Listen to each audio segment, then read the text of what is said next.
Cool. Buds! What's up, buddy? I'm chilling, man. How are you? Alhamdulillah, I'm doing There's fine. water. You got coffee, Okay. notepad if you need to jot any notes down to remember your train of thought, because that's what happens Sure. to me constantly. So I'll have Okay. that ready. I'm just gonna go straight off the dome.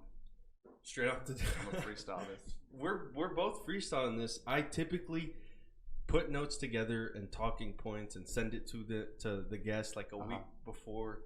But with you, I just was like, let's just get We're in just here and catch up. Yeah. It's been a long time. I think in the last few years I saw you maybe twice. Literally, like today is the second time. Yeah, and then the last time was when we went to Crossroads. Yes, The are they best back breakfast. open? I have no clue.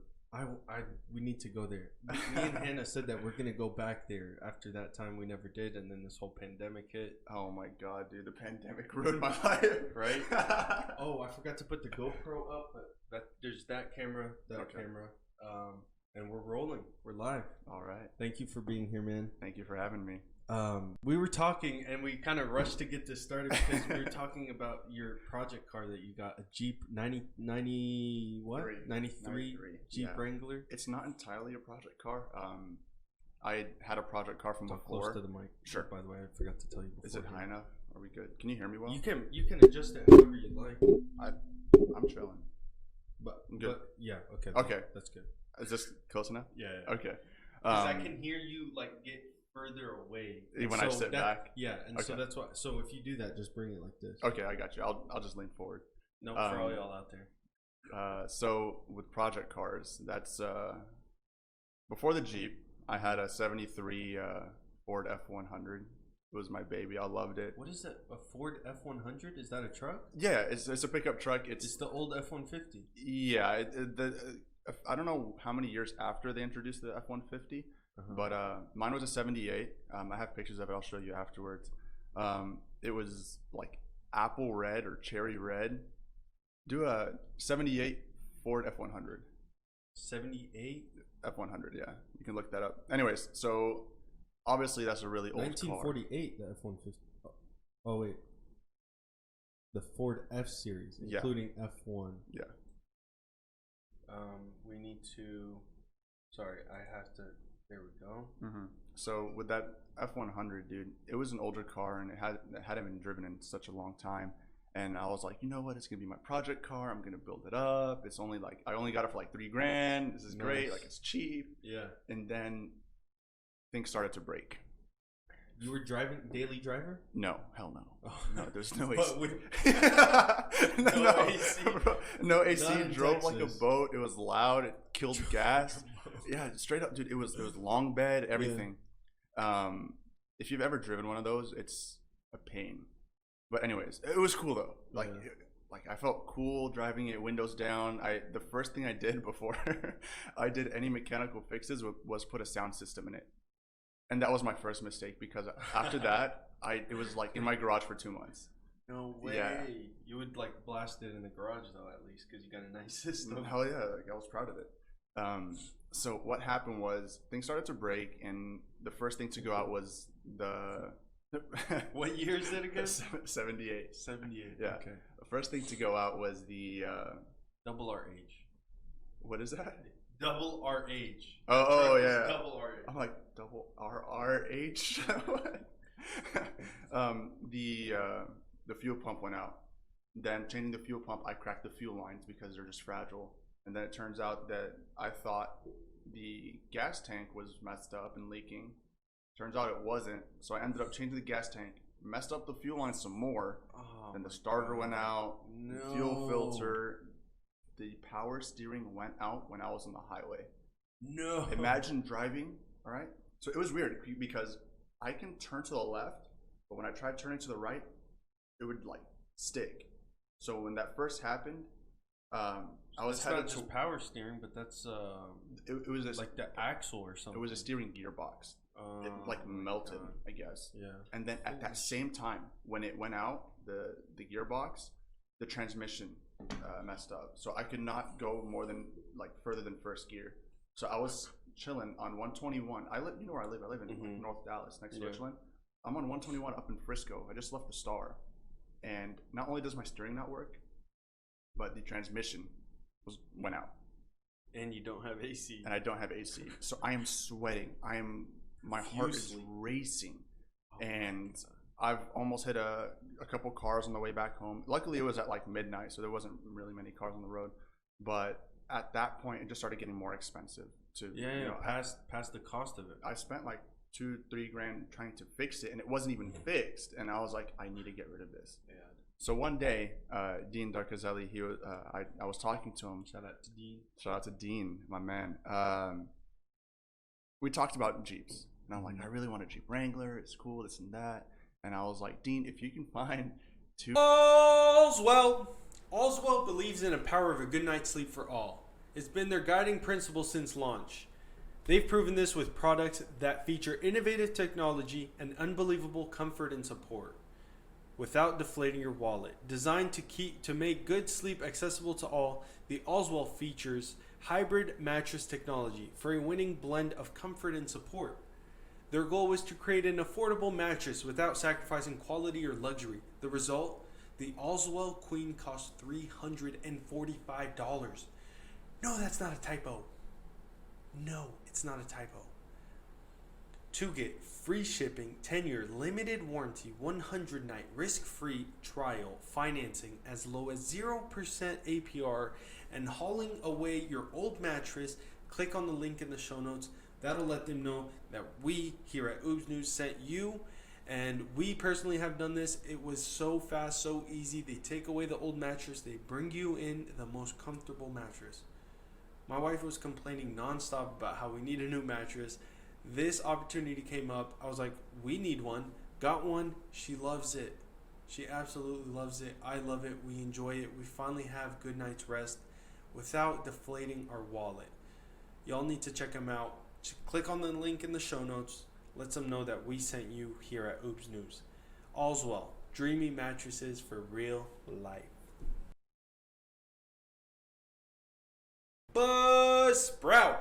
Today is a great day to start your own podcast. Whether you're looking for a new marketing channel, have a message you want to share with the world, or just think it would be fun to have your own talk show, podcasting is an easy, inexpensive, and fun way to expand your reach online.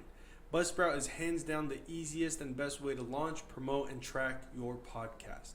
Your show can be online and listed in all the major podcast directories like Apple Podcasts, Spotify, Google Play, Pandora, etc., all the above, within minutes of finishing your recording.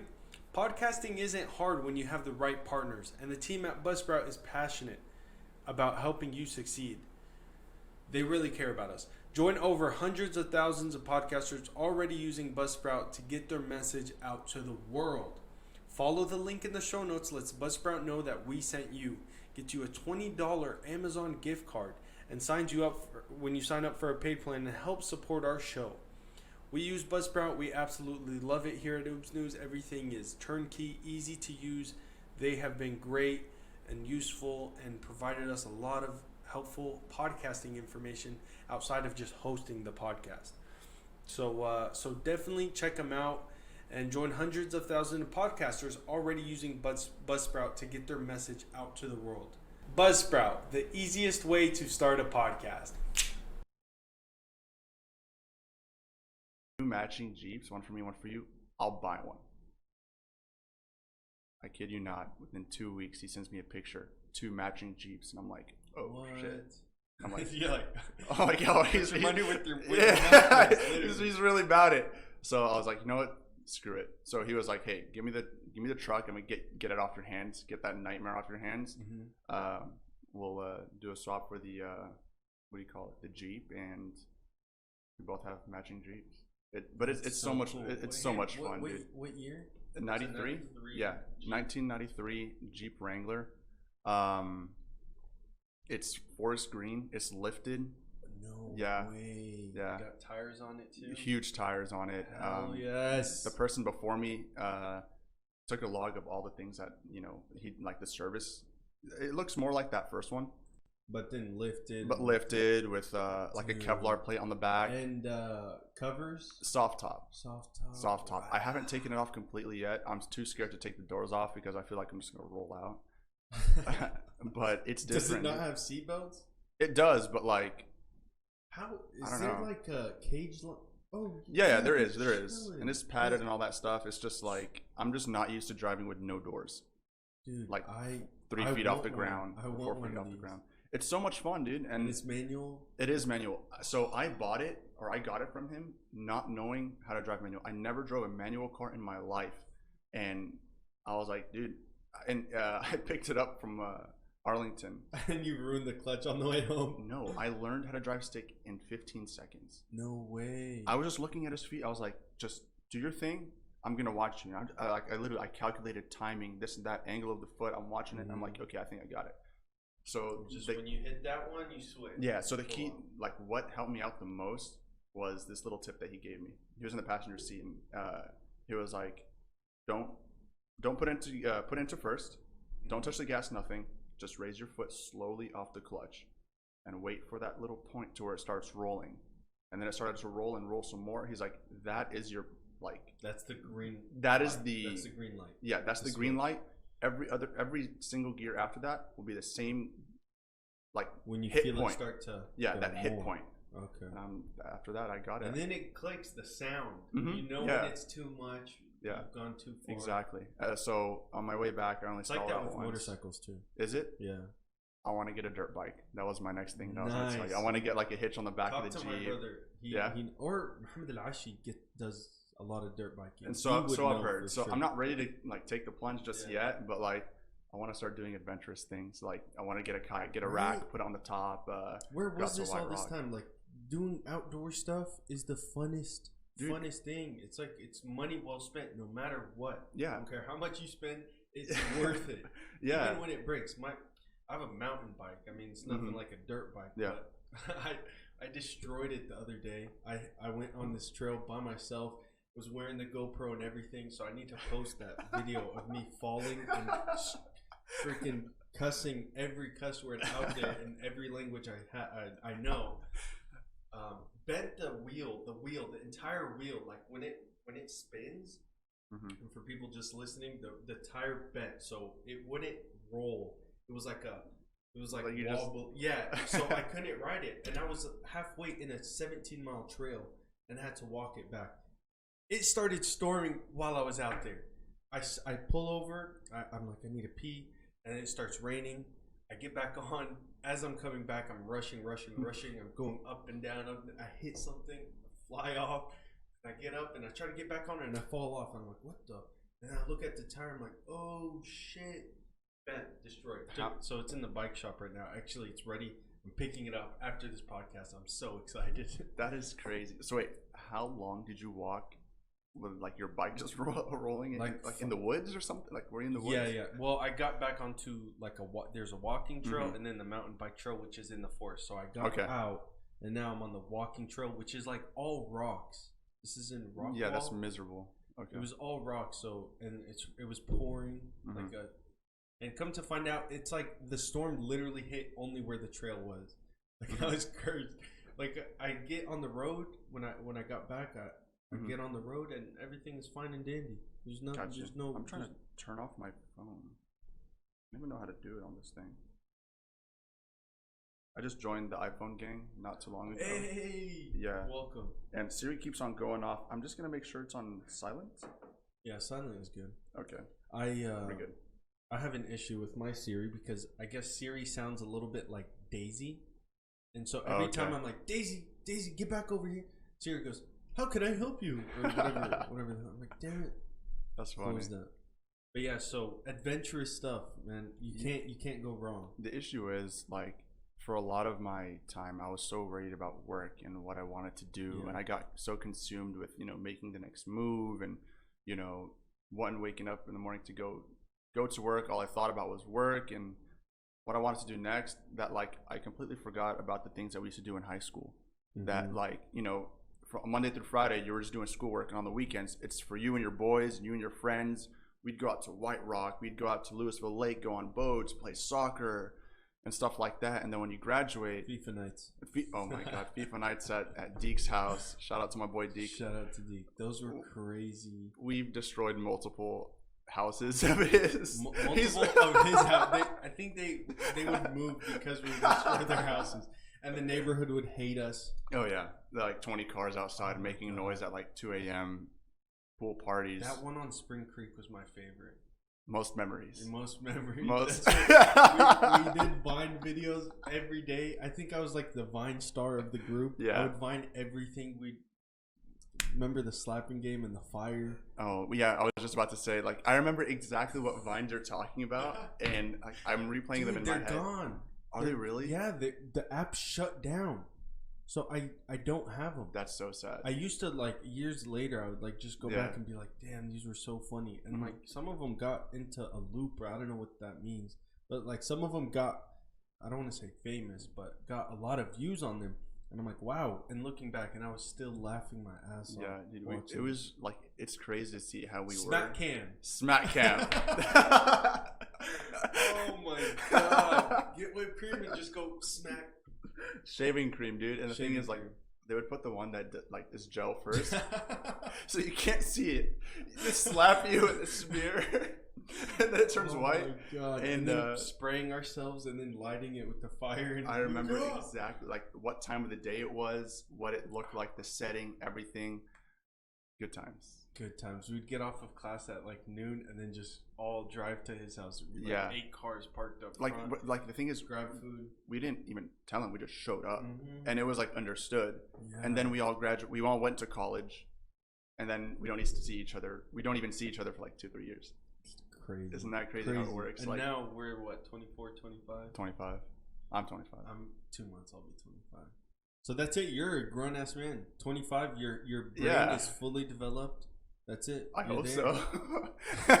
Just this morning, I was saying that I'm about to be 25. My wife was like, "Ew, like what? 25? Ew." I'm like, I'm gonna be an adult.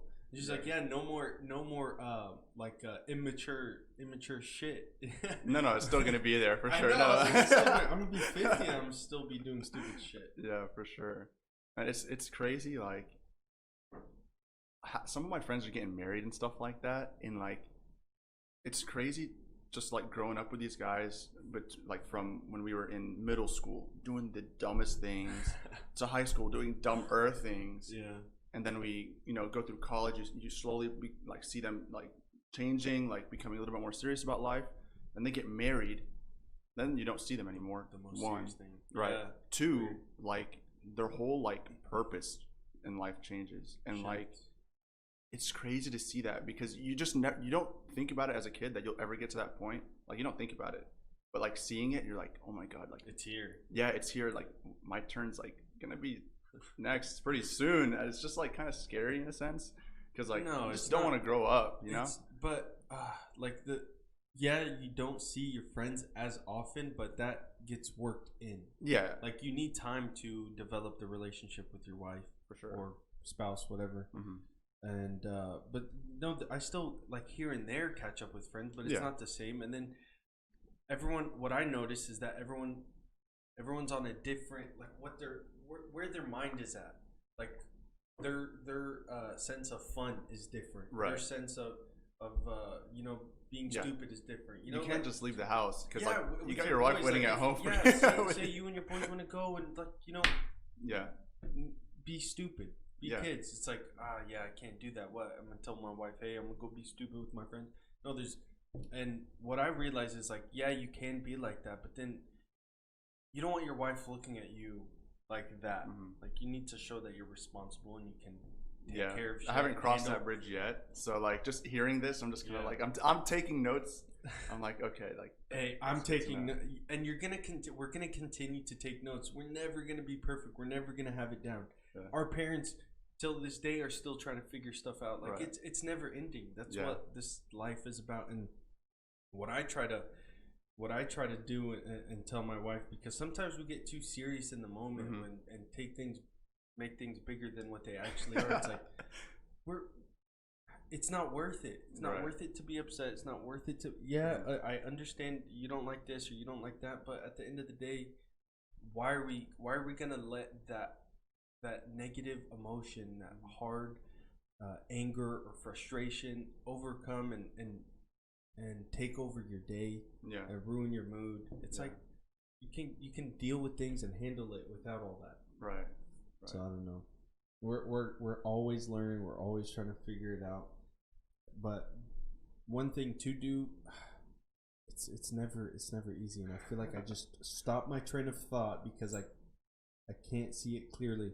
But in the early stages, it's like set boundaries and hey, I want to have fun. Hey, I'm gonna see my friends. Like, these are my hobbies. This is what I do. This is like, And you gotta like fit that. it Yeah. in. You can't let your wife feel like she's backseat to everything that you're doing. Like she's with you. Include her in those things. But also there's times where, like, we both have bikes. We go biking together. But sometimes I just want to go for a ride by myself. I want peace and quiet. I don't want to watch over, make sure you're not falling or anything. Like, yeah. Just a break. Just a break when you're out there, dude. And it's peace and quiet. You put your music in. Green trees. You feel the breeze from the forest. Yeah. And hitting trails, the adrenaline starts to rush. You get like a runner's high, but riding a bike. Yeah. Whatever the case is. Yeah, and I was just about to say, like, I love jogging by myself. Like, it's cool going like to trails with friends, but in like most cases, not everyone can hang. I'm not like some sort of marathon runner, but like I like to jog. I've been like making the distance. Like, I started off with like 2 miles, 3 miles, 4 miles. I'm jogging. On concrete, like on trails. Yeah, on trails just around my neighborhood, or just I go to Katy Trail or something like that. And like you said, like, you enjoy the breeze, you enjoy the scenery, just people around you interacting, and you're just like kind of to yourself, just observing everything. Like that's peaceful in itself, and I enjoy it. So break like from reality. Right, and then until like you finish, and then you start sweating because like your adrenaline's wearing off, and you start feeling all the and your you're joints like, that's hurt. it, I'm done. Yeah, end it right at that moment. Sit in your car for like 10 minutes, just like laid back with the AC on. The AC. Yeah. What was I gonna say? I lost your train of thought. I'm still going off the dome though. I'm gonna freestyle it still. Well, yesterday that literally happened to me. We went out to the lake. We took the kayaks, and we got there like 11 o'clock. We told ourselves we need to get there like 10:30. We got there 11:30. Lake Lavon. We went north, like from the Allen side or Lucas. There's a park. Okay, yeah, I know what you're talking about. Yeah. And we set up a tent and everything. Gosh, I keep getting phone calls. We set up a tent and got the cooler out. Brought a grill. I have like a to-go grill. Mini grill. Yeah. That's so cool. And took the dog. Took Daisy. Took Floaties. She went out and she loves water, so she went swimming like crazy.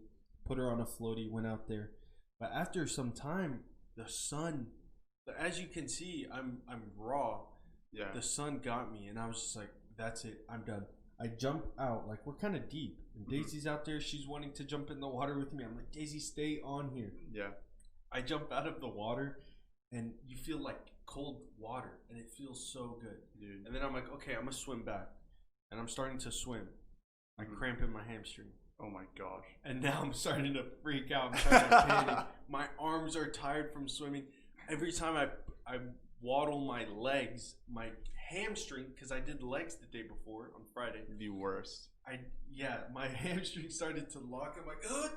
And then I'm stuck. So she had to come save me on her kayak.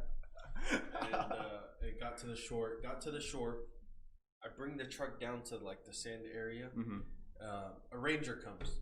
Park ranger comes. And he's like, you're not allowed to do this, sir.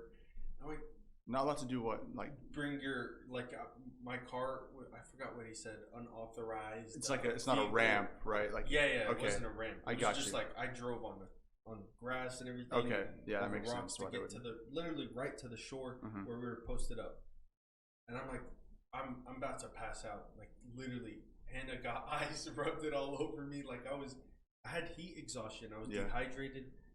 And the cop was talking to me. He's like, I'm going to need your driver's license. And I just give it to him, and I'll go back under the shade. I'm about to pass out. Yeah. And I'm like, we just needed to, like, load and unload instead of walking all the way over there and back and forth. And so he gave me a warning, thankfully. But, yeah, I'm about to pass out. Blast the AC, and I just sit there. Yeah. Felt so bad. My wife is picking up all the heavy stuff, putting it on the truck. I'm like, I'm the worst, but and then you're doing great, sweetie. Yeah, I'm like, yeah, you go, yeah. I literally was about to pass out, and then I eventually felt better and helped. And yeah, man, yesterday was brutal. It was The thing said 106 out there. I didn't even know. I went to go work out yesterday at my apartment gym, and then I went out to the They're pool. back open? Yeah, but it's like Recently, only. right? I think so. On the 8th, I think they open with like the rest of the gyms. I went out to go lay out, tan a little bit because I was looking a little pale. I've been inside for all of quarantine, dude. I'm telling you, this thing ruined my life. And like, I was out for about the 45-minute mark. You know, I think I have like a decent heat tolerance. I work in a warehouse and it gets hot in there, stuff like that. So like, I'm under the sun and I'm starting to get uncomfortable. Like I'm like, I need to get tan. I need to get tan. I turn over and my back is roasting. I felt like I was cooking. Feel it, yeah. Yeah, and I like put in music to try to distract myself, and I'm like, no, this is not working out. Like I stand up dazed as hell, and I'm like looking around. I'm like, where's my apartment? Like I forget everything, and like I just like walk out, and then like I finally come back to my senses. I go into the office where there's AC. I wash my face. I'm like, that was probably the worst. No, you look tan. Yeah, thank God. I don't burn easily. Tan. That's the Mexican in you, so you don't get cooked. You just get darker. I mean, that's not to say that I haven't burned before. Yeah. Like whenever it was like a 10-hour boat day. Yeah. Yeah, or soccer days. Yeah, for sure. I usually get sick farmer's tans. The ugliest things ever. I have a terrible one for my necklace, man. She was laughing at me. Yeah, I usually take off all like, if I can, like watches and bracelets and stuff like that, just so I don't get that nasty tan. Or rings. The word. That one right. No. So what else? What else is there? I don't know. I just keep looking at the camera and I see how freaking red I am. I didn't realize it was that bad. I went and bought aloe leaves. For those of y'all out there, if you get burnt, don't get aloe vera. Those green bottles. No. It feels good and everything, but why not just get a leaf? It's a huge aloe leaf. I've never done that. I mean, I've heard people do that, but I feel like it's just so much work to just chop it. Like, yeah, you just I cut a piece off, and then it's so weird, dude. It's so slimy, and you just stick your fingers in there and just yank out, and it's all like webs together. That's so weird to me. But you put it on, and it does the trick. So like, I'm it's assuming just more you just pure. It's more natural. There's no chemicals and stuff. Yeah, no, I'm all about the bottle. Just squeeze it and just rub it on my body. But I've been told that like sunblock and that stuff is really bad for you. Yeah. Because what it does is it goes right into your skin, into your bloodstream, and there's all those chemicals. It's like, do we know what's in that is blocking our sun that humans have been taking in for hundreds and thousands of years? And when you look at it like that, it's like, yeah, that's a good point. Like, why are we blocking the sun just to not get burnt? Like, there's vitamin D from the sun. Right. I think I got an overload of it though. Okay, you look great. I'm trying to tan, man. I don't want to be pale. My wife tans really well, and I don't. So I'm just trying to. How long were you out for yesterday? Like 3 hours. Damn. And that's most of it, I was under the tent sitting, and then I cooked some hot dogs and hamburgers. Not hamburgers. The tanning is the Mexican in me. Yeah. That is the white in you. Yeah, dude. And I know my dad, like my dad gets tan, but he's light complexion. Yeah. But her dad is Ghazal. Gotcha. He's dark skinned. Oh yeah. And them dark skins, they're just olives. They can take they're it. Literally olives. Yeah. They just take it. So what, you graduated, right? Yes. Done with school. What did you graduate in? I got a degree in finance. Okay. Now, I have not worked a single day in finance in my life. Really? Yeah, dude. I guess Did you try to be in finance? So I have a weird story, like my life story. I'm gonna try to kind of condense it a little bit, like make long story short. After high school, just my whole like career. I didn't take the traditional career, get a degree, work in it, and then like find myself after.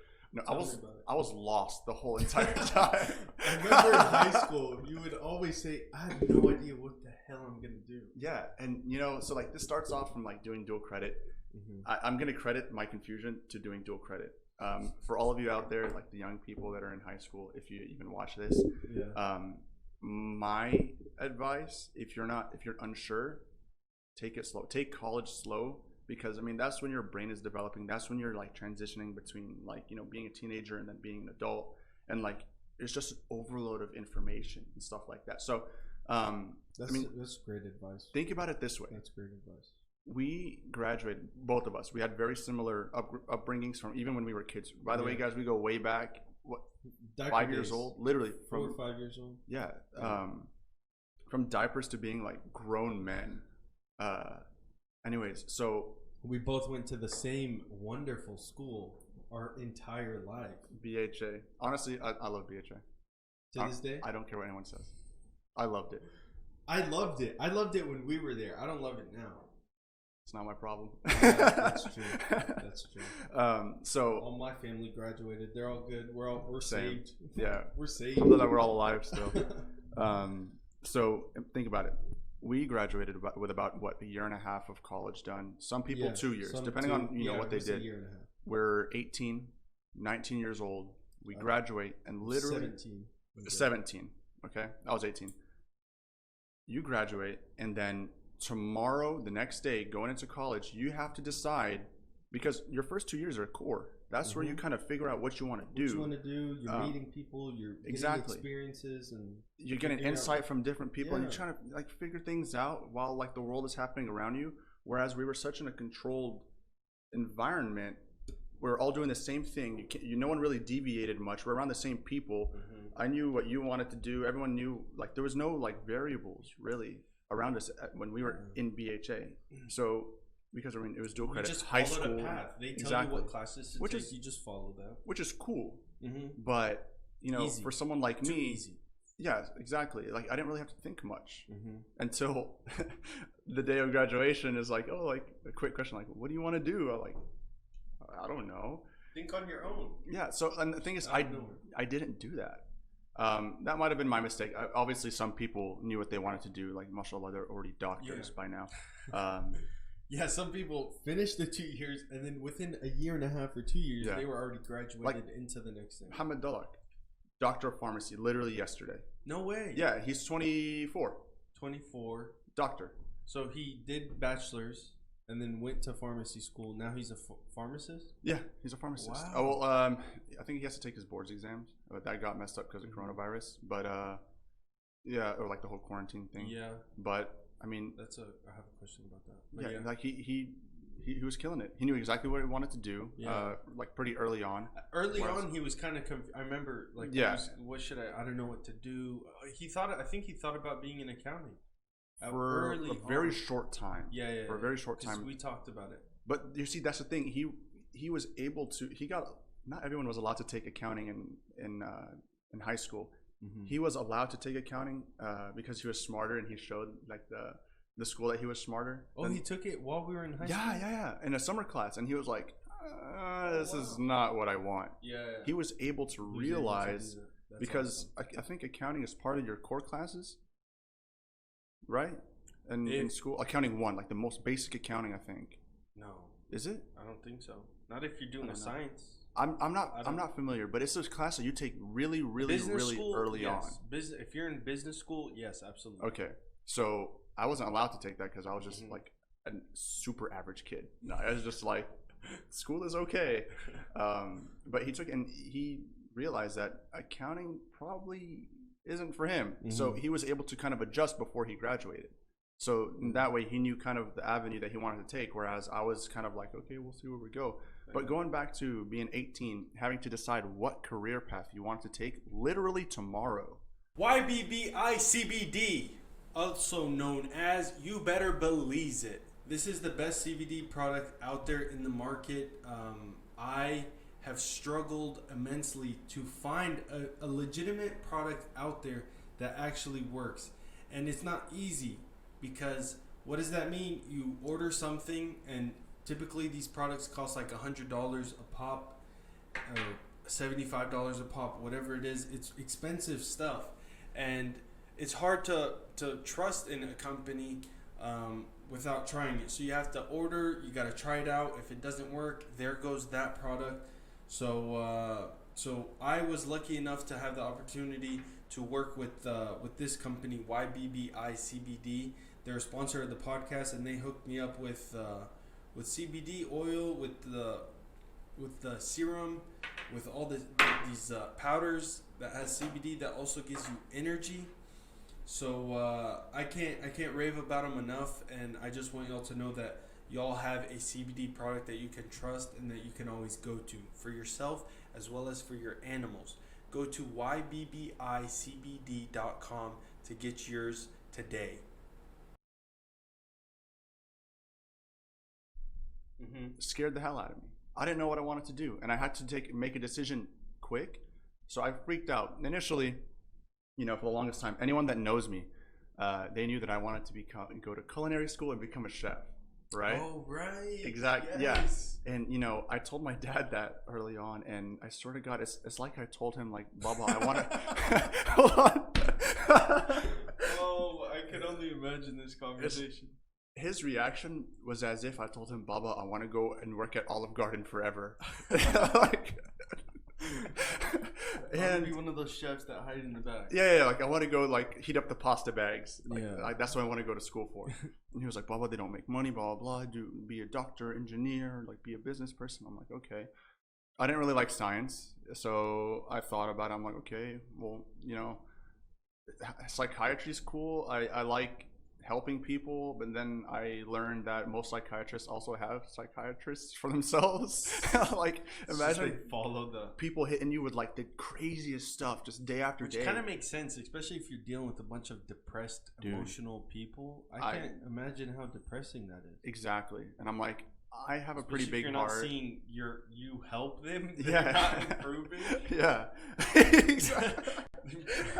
No wonder there's a high suicide rate right in psychiatry. And it's crazy. So that went on, and I saw my brother. He was doing finance, and he was doing pretty well. He worked in finance, and I'm like, you know what? I'm gonna do finance too. Hated it, but I was so far into it. Now I'm 20 years old or 19 years old. I'm a year into my finance degree, and I only really have a year left. Mm-hmm. And I'm not enjoying it. But like, I've already spent so much money on college. I can't switch my major up now. I can't become an engineer and add I don't know how many years to my school, which goes to show the flaw of the university system. It's like you're 20 now, you're in debt, you have all this debt, and now what if you want to switch? You just take on more debt? Like, why do we have to cripple ourselves because we're trying to figure it out? I worked throughout college. It was brutal. Alhamdulillah, I don't have any school debt. I don't have to revisit any of it. But dude, there was times where I had like $100 in my bank account. My friends know this, and like, thank God I was working at the restaurant, because that's where my dinner and my lunch was. And yeah, exactly. So I was working through there, and then I graduated. Now the restaurant I was working at was my dad's restaurant. Yeah, delicious, by the way. Appreciate it. Like, dude, it's like legendary in like our friend group. Y'all changed the name. No, well, this is oh, you're talking about the one in Dallas. Yeah. So you brought in that food, and it was a party anytime you'd bring that. Exactly. So what's the name of it? Poblanos Mexican Cafe. Gosh. Yeah. So I was between that one and the one in Richardson. That one just didn't work out. But after I graduated, I spent 2 years in the restaurant still, and I'm just sitting there. I'm thinking, restaurant's not for me. Now, the whole time in school, and this was my mistake. Honestly, I can't fault anyone but myself for not getting an internship in finance. Mm-hmm. That is my biggest mistake. And for anyone else watching this, that is in school or going to some professional field, for the love of God, get an internship in college. Please do yourself the favor. So imagine, man, I'm 2 years outside of college, no finance work experience, except for the Excel sheets that I made in my capstone class, and I had to BS it like, oh, I did this, and that. We were first place in this competition, and I was first place in BSing on my resume, dude. And I got a few interviews at like Charles Schwab, Fidelity, stuff like that. I also got an interview at Fujitsu with the help of one of my friends, and then like the problem was is that I didn't have enough experience. Like I was killing it. My personality wise, I think I'm a stand up guy in terms of like I can easily be a part of any office. You know, I can. You're approachable. You're yes, and like I'm Arabic, Mexican. I grew up in America. I know cultures. I know the different ways of handling things. So I was pretty personable, and it seemed like that was the case in the interviews. But then when it comes down to the technical part, I just wasn't there, and like I understood it, and I tried my hardest to try to like impress. This is at finance. Yeah. So you did get finance internships. No. I was interviewing for actual jobs outside of 2 years outside of college. Gotcha. So think about it. No internship experience. I got this kid with like 2 years of experience already, and we're applying for the same job. Yeah. So it was just brutal, man. Like getting rejected, stuff like that. I started freaking out. I honestly, I had like a couple like breakdowns. I didn't know what I was doing. Yeah. But the first step was knowing that the restaurant wasn't for me, and then the second step was getting out. So I knew that I could not be complacent with where I was. I had to do something to move forward and just get out of my situation. So I left the restaurant. Dad wasn't too happy about it, but I left not really knowing where I was going to go. Now, Dean, my homie, at the time he had a construction job, and he wanted to get me out of the restaurant too, because I mean I was in a tough spot, and he was like, "Hey man, come with me on this one." We went out to Seminole, did an installation job. We did like a 2-week job in literally 5 days, and I made enough money to last me a whole month. In that 5 days, I made more money than I ever had at the restaurant. Really? Yeah. And it lasted me a month. And he was like, "There you go, man. Figure it out. Like, we got you going. You're out of the restaurant now, but like, you got to like pick it up." And shout out to him. He really helped me out in that little time period. So I kind of gathered my thoughts. I kind of just sacked up a little bit, thought about my situation, where I wanted to go, stuff like that. I knew that the professional field was almost out of the question. You want to do something on your own. One, do something on my own. Two, I'm just so far out with the way the climate is, and professional, like the whole corporate America. It's all about experience, stuff like that. They don't care. So it's finance in general too. I mean, you're in the industry as well. It's just like there's so many people doing it, and like it's all about experience. Yeah. Really, it's about experience and knowing what you're doing, because you want people to trust you. Yeah, and they can't if you don't have the experience. Exactly. I mean, I can tell you that I can do all this stuff, but like if I can't show it, if I can't display it, they want someone that like knows what they're doing. So that was out of the question for me. And then at the time, I was like, you know what? I need to find something. And I was like, on the weekends, I would help my brother. This is going to be relevant later on, but on the weekends, I would help my brother's friend at his tire shop that he just opened up, just for fun. I learned how to change some tires, extra money on the side while I was working at the restaurant at the time. So I was working at the tire shop when I was at the restaurant, and then I got out of it. All right. So that little piece of information is going to be relevant later on. And then my uncle, he has a furniture company, like sells statues and interior design stuff. I worked with him for a little while, holiday season, around Christmas, because that's when he's busiest. And in that time, so I worked at this point, it was like 6 months. I was working with him, and we started getting closer to December. And then my brother gave me a call. He was like, "Hey, one of my friend's managers at the tire shop is leaving. Word on the street is that he needs someone to help him run it. And by the way, he's also looking to expand. He's like, I think this might be a good opportunity for you. I think you should jump on it. So I thought about it. There really wasn't a pay cut, which it didn't even matter to me, even if there was a pay cut. But I saw it as an opportunity. And like, at this point, I think I was 22. Nothing going for me. I'm single. I still am single, but I was single. I didn't really have any worries. Responsibilities weren't there. I was living with my mom, stuff like that, and like, alhamdulillah, like I was taken care of.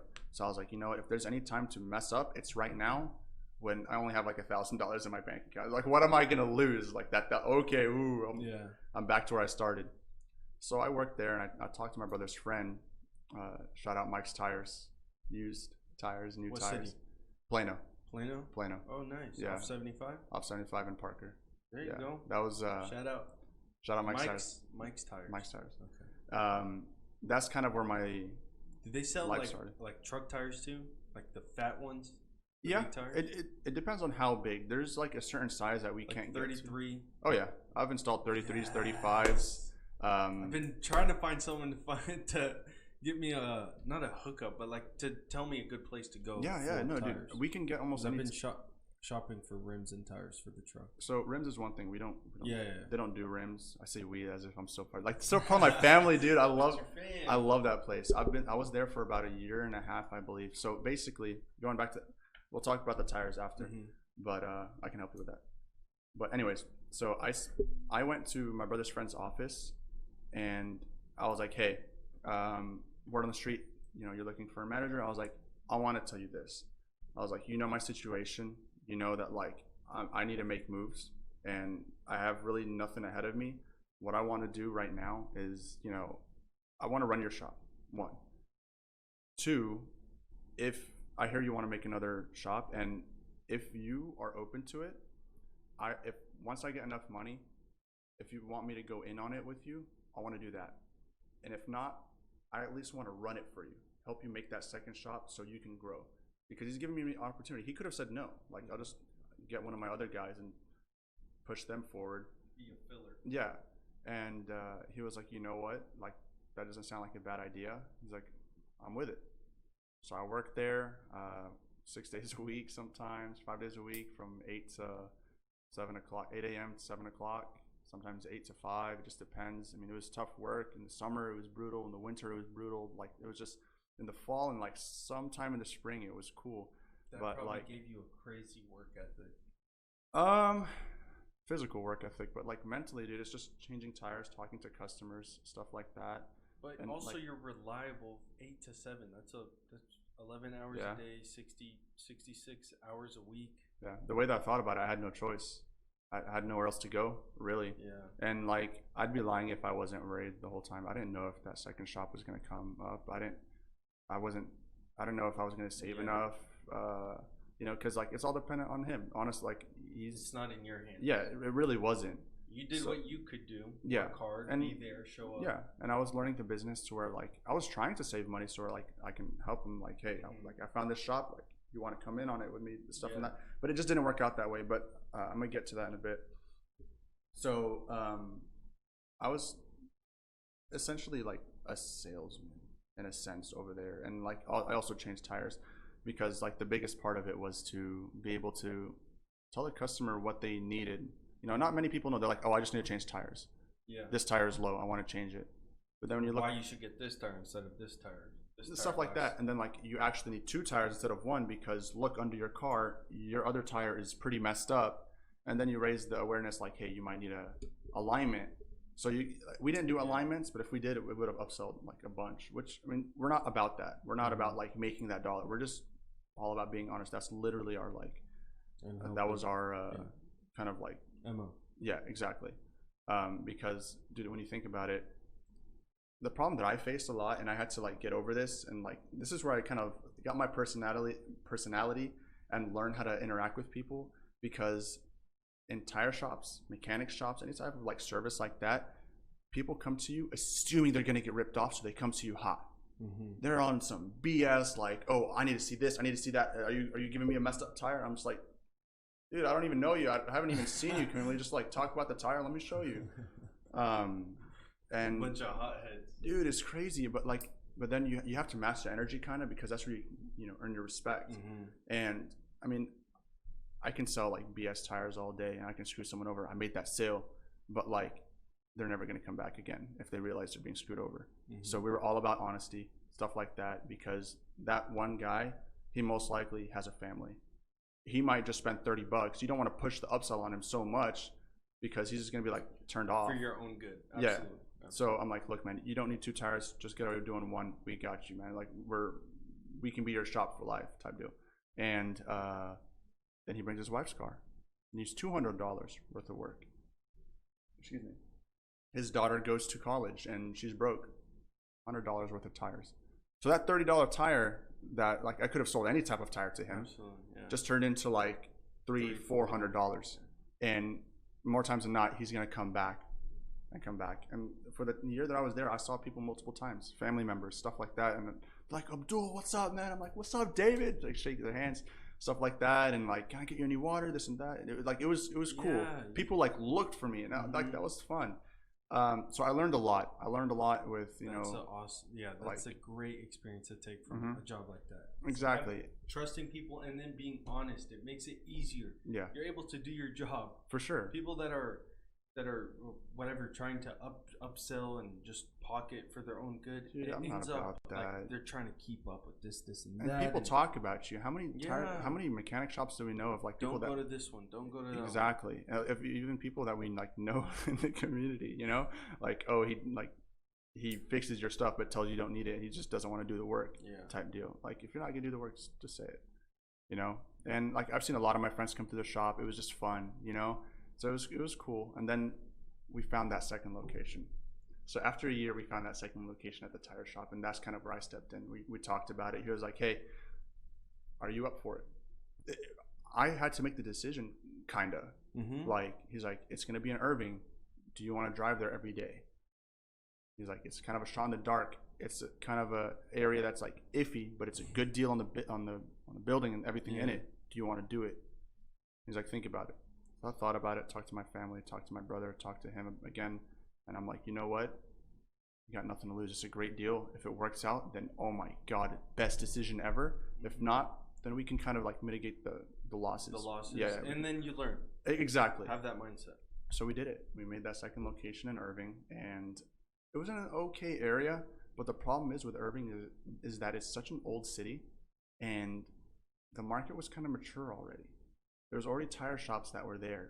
Tire shops that have been there for 10, 15 years. Everyone there, if you know the demographic of South Irving, it's all old families. It's just Daisy's chilling. So the demographic of Irving is all old families that have grown with these shops that have been there. We're the new guys on the block. No one knows who we are. People came to us after they've been screwed over so many times and they're just tired. So we're kind of like the guys that pick up the crumbs in the sense. And we realized that. Yeah, we realized that, and we were just like, damn, like, how long is this going to go for? So it started, business got better some days. I helped on some Facebook Marketplace posting tires. People came from like Richardson over to us, and I had to tell them, like, hey, we have a shop in Plano. You can just go there. Poor guys, 30 minutes away for tires. I'm like, go to Plano. They have more tires than I do. Tire pops on the way to you. I could have made it to the closer shop. Yeah, and so that was kind of cool. I learned a lot there. Again, I don't know anyone there.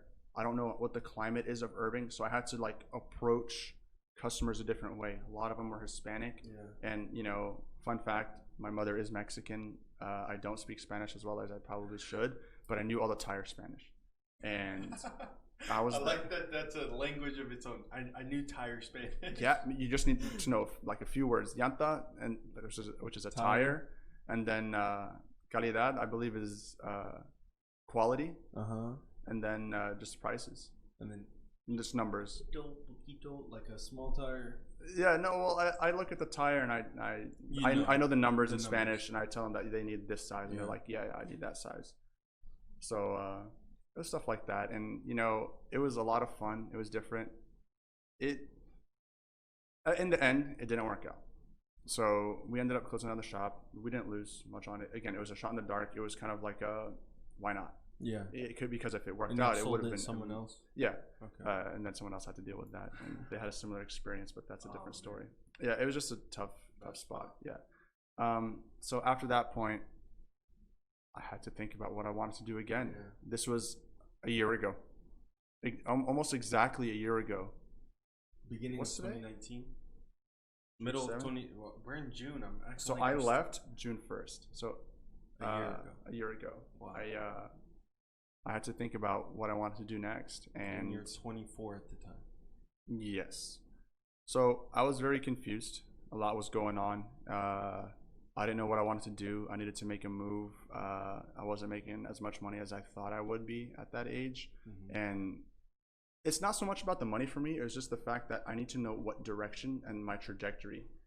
Like, I had to have that secured and know that I would get to some point. You know what I mean? Absolutely. So I thought about it, and I'm like, man, I need to change something up. I got to figure something out. So a lot of my career moves have been luck.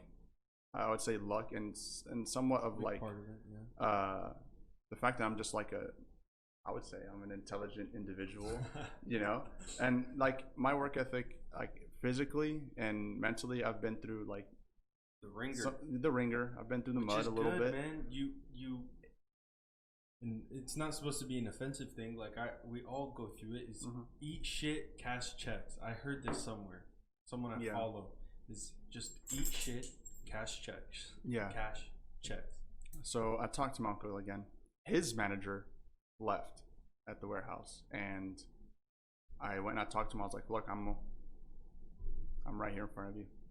You know, I'm someone you can trust. Yeah, I've proven myself. The last time I worked with you in the holiday season, I was just like a helping hand at that point because you already had a manager. I was green, wet behind the ears type deal. I didn't know all the product stuff like that. I was just that physical labor helping push orders out. So this time around, I joined them. Of course, pay raise, very hefty one. It was great. Alhamdulillah, dude. Alhamdulillah for everything. And I'm a warehouse manager, and the responsibility is like tenfold of what I was doing before. Six like days you're working. Five. Five. Yeah, thank God I can't do. Oh yeah, that's why we're here. We're able to do this. Yeah. On the weekend. So I started doing that, and there was a little bit of a learning curve because I mean I'm kind of hopping right into it. I didn't stay. I was only there for 6 months from before until I left to go to the tire shop, and now I'm back, and now I'm assuming this huge role. You know what I mean? So I finally got a hang of it. I'm doing the job well. It's just like orchestrating a circus, dude. It's just nothing goes in or leaves a warehouse without my approval. And like if it leaves, I stamped it and I approved it. And if anything goes wrong, right on me. No matter who did it, it's on me because I should. It's not on the boss man. No, it's on me. So that's not to say that there hasn't been mistakes. You're learning a ton there. Man, there's so many moving parts that I did not know. And like in the beginning, I made a lot of mistakes because I just didn't know that this product is supposed to come with this or supposed to look this way. And then there's this many cabinets that go with that. And I missed one cabinet, but now I got a feel for it. And so yeah, that's what I'm doing right now. That's awesome. I'm not sure if I'm gonna stay. And if it's what you want to do forever. Yeah, exactly. But I have plans for the next year or so by the time my birthday comes around, or exactly for a year from now. So at least I can spend 2 years there helping my uncle out. So I'm working on a few things. Hopefully I'll be back on here and explain or describe to you how the growth of a business or whatever I end up doing turns out. The growth of you. Yeah. I mean, we're all trying to improve each and every day. What I tell myself, and what we all need to tell ourselves, and what I've seen out there is to not compare ourselves to anyone except ourselves. I had that problem. Yeah, I saw my friends around me, dude. It. And I mean, we're in this like little bubble of a community, and growing up, what did people say to us? What did parents say to us? Yep. Oh, did you see this person? Oh, did you see that person? It was always a comparison game. It's like, where do you work at now? I'm more tire shop. Like, how do I? You know, like it's all like status and it hurt my ego a little bit, but like I realized like if your pockets are fat, it doesn't even matter. Like at that point, like who cares? Well, that and, you know, and who said I have to be where I want to be? Like or why are you judging me where I'm working? Like, are you a nice person? That's what we should be.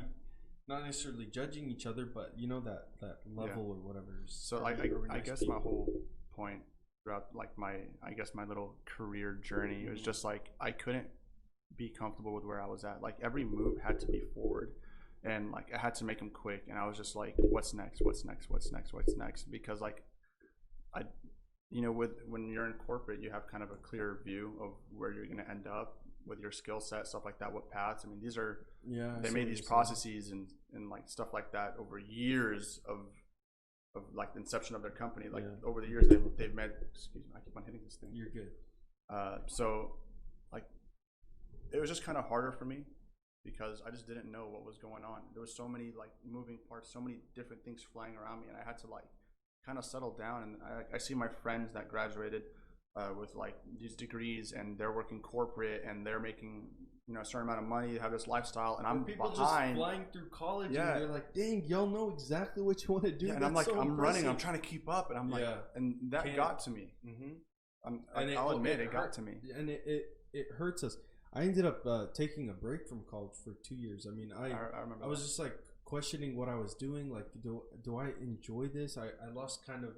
I think we had a similar like Yeah. experience right outside of college. Like my younger sister was graduated before me. yeah, Like, and she knew exactly what she wanted to do, and she was flying. And my parents are like, "Oh, look at her! She's finishing college."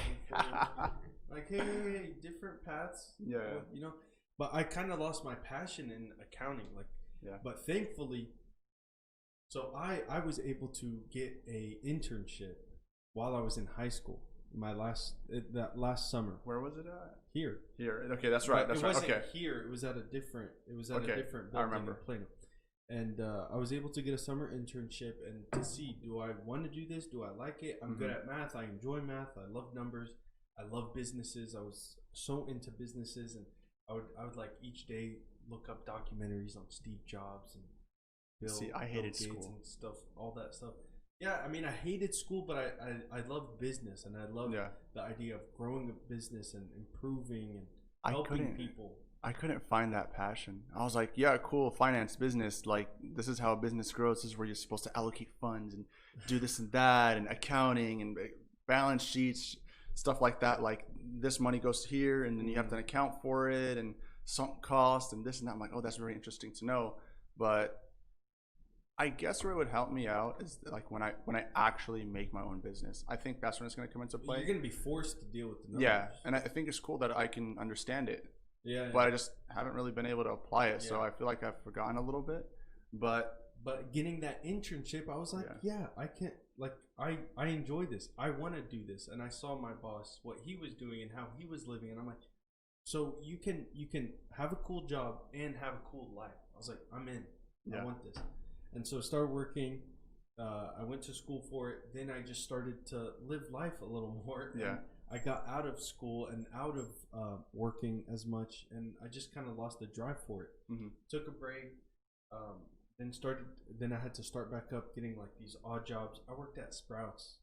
I remember that. I worked at Sprouts, and I was part-time here, going to school and Sprouts. Like, I started back with school, just juggling everything. Yeah, and then I met before Sprouts, I met my wife. I got that job so that I can get more savings, so I can pay for a wedding, pay for a place, and all that. Working 4 a.m. Like, it was crazy. I would get up at 2:45. Sometimes I'd have to be there at 3:45, 4 a.m. Work all day, and then when I was done with that place, I'd get a meal from Sprouts, and then I would literally change, or sometimes come here in that outfit and work. See, that separates the boys from the men right there. Like, that's Thankfully, crazy. I didn't have to do it long, but but it was. But you were about it. That's like you knew exactly what you wanted. You made it happen. And you're in the moment. I was in the moment. Like, looking back, I'm like, how did I do that? Because now I'm waking up at 7 a.m., 8 a.m., like, relaxed. Yeah. But before, I was struggling. I was like looking at my bank account every day. I'm like, I need to get more money. And I would wake up at 4 a.m. and it was so easy. I enjoyed it. I wouldn't get tired. I would take naps here and there. Yeah. But like, it was doable. And I don't know where I'm going with this point. No, it was just kind of like I think we were just really focusing more on the fact that, like, you know, we made shit happen. Like we knew where we wanted to go to, stuff like that. And internships are important. And yeah, exactly. Try things. Yeah, basically just keep on moving. Like, you know, you want to get to an end goal. What are you going to do about it? Keep moving. I like that. Exactly. Some people get comfortable, man, and like that's something that I don't want to do. I'm always thinking about, I guess I stress myself out a little bit, give myself a little bit of anxiety about what's to come, but like, I just don't want to get comfortable. And I don't know, it's something I need to get over, but I mean, I think I've made a lot of right choices. You don't like being comfortable? Well, or you're just never comfortable? I don't want to get too comfortable with where I'm at, because like, I mean, I could just throw in the towel. Like, I'm making a certain amount of money right now. I can stay here and I'm good. Yeah. Is it where I want to be? Probably not. You mean you always want, as humans, you always want more, to an extent. You know what helps me with that is writing stuff down. Really? Yeah, Like believe that. it or not, because you're in the moment, you're living Mhm. life. You're not thinking. You're working at this job. You're Mhm. like, okay, I need to get up. I need to make it there. Is there going to be traffic? How's the weather? What do I need to wear? Get to work. Focused on work. Okay, now it's time to get home. I'm tired. I want to go sit down. Relax. You forget. So what I do, which Let's see it. Let's see it. I'm a nerd. I mean, once in a while, I'll open up my laptop and like as I'm researching. No, don't do laptop. Don't write on laptop. Okay, sorry. As I'm researching what I want to do, I kind of like take certain notes only because like I mean I don't always have a pen and paper handy and stuff like hey Daisy. Daisy, love you're her. hijacking the podcast. She's good. She's chilling. I just don't always have a pen and paper next to me, so I'll just take random notes of like what I should be looking out for if I were to go into the industry that I'm looking at.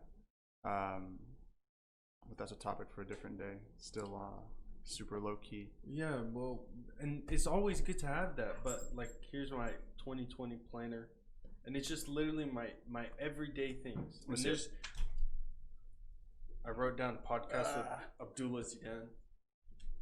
So it's just all the stuff, all my daily things, and I write down work, gym, and then at the top you can see, you see work. Yeah. You see work, gym, podcasts, and my side business. That's consulting. That's very. That's interesting.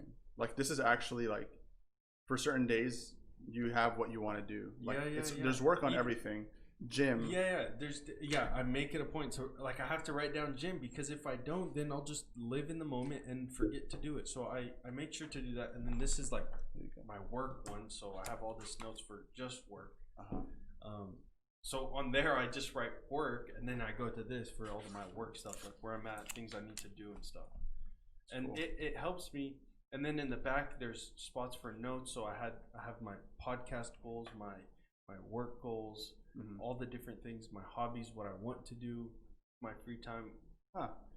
And it just every now and then I go back and look at it, and sometimes I want to update it. Sometimes I take a picture and make it my home screen so that I can see. You see it every other day. Every day. So I can see it and keep it on my mind. Like, hey, what are we working for? I'm not just working. We're not just living. Yeah. Like there's always, and I feel like it's human nature to always look. What's the next step? What's the next move? Like you get your house set up the way you want it to be set up, but then after a certain amount of time, you're like, okay, let's change it. How can we make it better? How can we improve? Right. And I feel like that goes for our how we live. Yeah. We're always trying to improve, and this is crucial. I've been doing it for a couple of years, and like I can't rave enough about it. How helpful it is. Okay. And it keeps you on track. And then I feel like crap when I don't do everything that's on it. Yeah. But at that moment when it's the end of the day and I don't do it either, and my wife's like, "Why are you doing this right now?" I'm like, "It was on my list today. I have to get it done, or I'm gonna lose my shit. I won't be able to think straight, and I'm gonna probably be in a pissy mood." I like that. It puts me in a pissy mood if I don't get my stuff done, and so I'll get it done at the end of the day, or I allocate it to a different day. And I never. Sometimes I overdo the things I need to do in a day, but it's just being ambitious, I guess. Yeah, you want to be as productive as possible. Yeah, it makes you feel good. Oh my god, release that energy. Right. And then obviously working out and stuff is like that's maintenance, which you've clearly been doing a lot. I haven't seen you in so long, and you are a different human being, dude. What is the secret, man? The secret. Give me some of the juice. So, I guess like the whole quarantine thing ruined my life, and it made my life better in a certain sense. So like, I take it you didn't just be a bum like a lot. No. So of course, like I said, I work in a warehouse, so that's one thing. But then it all kind of started off when I moved out. We had to move out of our childhood home. My family moved to a house in Plano. Ladies, he has a bachelor pad. No, please stay away. Social distance. Yeah. Social distancing. Keeping it halal. But I moved out, and that was a journey in itself. I mean, it's only been like 4 months. I bet your mom was devastated. No, happy for you. Not really. I'm sure she's happy for you, but like I explained why. So I do a lot of things with reason. Yeah. I don't just do it blindly. So for this one, we had to move out of our childhood home. My family moved to a house in Plano, and No way, y'all aren't in Cimarron Trail now. No way. No, we moved. That's it. Oh, Hamid, I think, said that on the podcast when he was here. I didn't finish the podcast. I think we brought you up. I don't know how you came up. We brought you up, and he's like, I think they moved. We did. We moved. My family moved out to Plano, and we kind of wanted to stay in a house where everyone got their own room. Mm-hmm. My sisters were sharing a room, stuff like that. And like the only places that have 5 rooms for me, my sisters, my brother, me, excuse me, I already said me, my mom, are like mansions, 5 bedrooms, just huge houses, you know? Big houses. So we found a house that had 4 bedrooms, and I'm like, you know what, guys, I'm gonna take this opportunity and move out. You know, I feel like this is the last thing that I need to develop as like a man before I get married. I have to learn how to take care of myself, and be okay with being alone. Yeah. Before I take the responsibility of taking care of someone else. It's good you did it on good terms. Yeah, no. I know. There's been times where I was about to do it on bad terms, but like I've done it on bad terms. Yeah. It's not fun. But so I explained that to my mom. My mom was scared. She said that she had dreams that I had liquor in my cabinet or like my dresser. And I'm like, Mom, everyone knows that. Like I'm thinking, like, Mom, everyone knows you put that in the freezer. But I told her not to worry. She probably was like, yeah, no. So she was worried a bit, but I reassured her. I invited her over. I'm like, Mom, come see where I live. Mm-hmm. You know, I think they get more comfortable when you see that. Yeah. I let her be a part of, you know, the decorating, stuff like that. You know, add a woman's touch. And you did that because you don't have that touch, as us men don't have that touch. I think I have some pretty good, like, really? We're coordinating colors and like the aesthetic. I think I can follow a certain like theme pretty well. Dude, if it was just me by myself in an apartment, there would be nothing on the walls. Yeah. There'd be a TV and a couch and a bed. Yeah. In my apartment. My room is pretty paper plates, bland. Yeah, I mean, I got some, like, I still need like the silverware, but I got some glassware, cup, mugs, plates, stuff like that. I got a cooking set. Do you have a coffee machine? I have an espresso machine. Greatest investment ever. Dude, the greatest. Man, it is fantastic. My wife just got one for Eid. Yeah, and it's great. It's the best. I mean, dude, we make caramel macchiatos at home. Yep. No need for Starbucks. It's crazy. It's crazy. So going back to the whole moving out. So basically, at that point, now in my whole entire, like, I was putting away a certain amount of money a month. Like, it's very important as young men to budget how much you're bringing in. And I mean, if you have goals, you need to budget. Like, don't just be like, oh, how much did I save this month? No, you have a goal, meet that goal, you know? So I was meeting that goal every month. And then basically I have a certain amount of money that I bring in. And from before, rent wasn't included. Now I have rent. So like now that just like dwindled my saving potential to so much. And then I have groceries and food and like, you know, extracurriculars. And then I have how much I want to save, my goal saving. So take the rent and how much money I want to save. I take that out of how much I get. And then now I have a little bit of money to play with. Mm-hmm. Anything that I didn't spend from that just goes right back into savings. Yep. But I have that range to play with. You give a bonus. Yeah, exactly. But I mean, I'm not too harsh on it. Mm-hmm. I just try to like follow it as much as I can. Anyways, so now introduces cooking for myself because I can't be eating out as much as I used to. But I was going steak dinners whenever I wanted, burgers, Italian restaurants, Mexican restaurants. Do you want to go out? Sure, let's do it. Day today. Is it? Texas, we're going to Texas Day. There you go. There you go. But you fit it in. Yeah. You planned for it. Exactly. So, you know, so not only did I have to learn to cook for myself, then like literally a few weeks after I got my apartment, the whole quarantine coronavirus thing started. I was like, I'm gonna have my boys over. We're gonna have fun. There's like a ping pong table at the courtyard. There's the Euros are gonna happen. We're gonna watch it on the TV in the courtyard. Big screen TV, bunch of sitting areas, 4 grills, community tables, fire pits, everything, pool. Like so cool. I didn't see my friends for like a whole straight month. like, or 2 months rather. You see them now, right? Yeah, I mean, I see a few of them. I mean, Dean and Hamidullah, they came around quite a bit because, I mean, we were all doing the same thing. We live similar lives. We all live practically on our own, too. We don't really see anyone. So, like if we get it, it's going to be from one of us. Like, and then, like, at that point, like... It is what it is. Yeah, I mean, yeah. You're healthy. But, I mean, we did good about it. We did good about it. Anyway, so now I have no choice but to stay home. So I'm cooking every other meal. A lot of veggies, a lot of chicken, steaks, stuff like that. I got creative with it. Started making like chicken teriyaki with rice, and I'm like, I taught myself how to cook better because I grew up in a restaurant. I know how to cook, but like I know how to make hummus for like 100 people. I can't make individual servings. So like that was my biggest downfall. And like, and the thing is, it's muscle memory. So like, I don't know how much cumin I'm putting. You're putting a ton of cumin on this little bitty exactly. That's so like, I don't make that stuff, but I learned how to grill chicken and then cook vegetables, salt, pepper, garlic powder, stuff like that. And then when it comes to marination, stuff like that, I'm not on this like TikTok, Instagram, learn how to cook, make everything from scratch. No, I'm just gonna buy some marinade mix, be efficient. Why not? Like it's just $1 for it. No need to make your kitchen a mess. Like I'm cooking for one person. Montreal steak, Montreal chicken. That one. Bingo. There you go. No idea what's in it, but it does the trick. Bangs. Actually, we need to get that, but I do, and I saw this on Instagram. I'm open to it. Go for it. But no, it was a guy I watch his podcast and he does this. Okay. Ben Greenfield.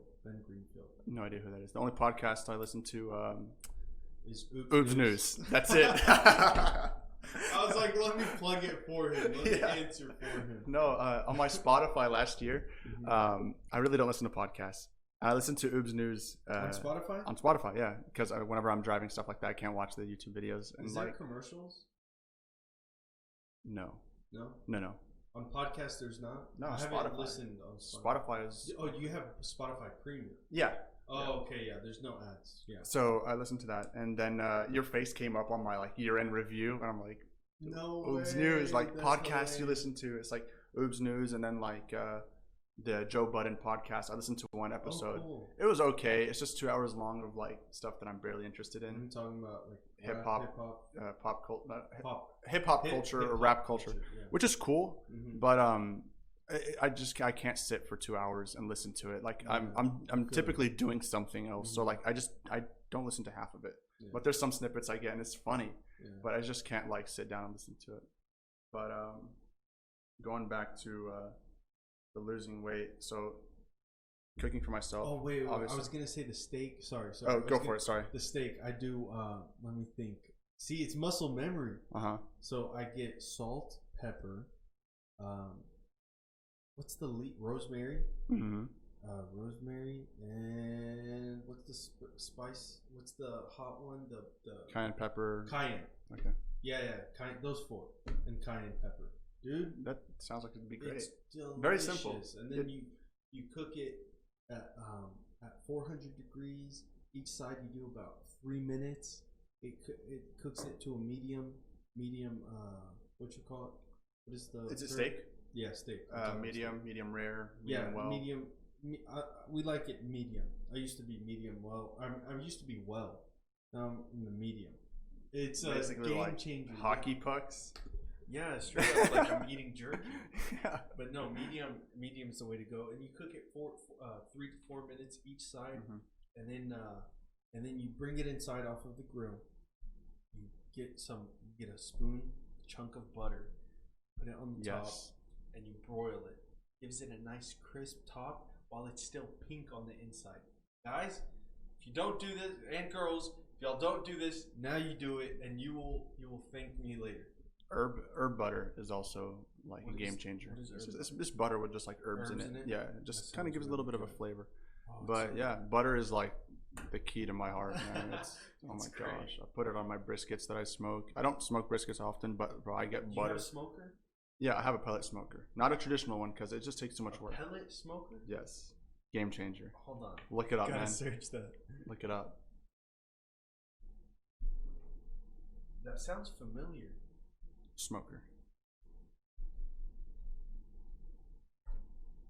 Okay, and then I need to let everyone see what we're searching.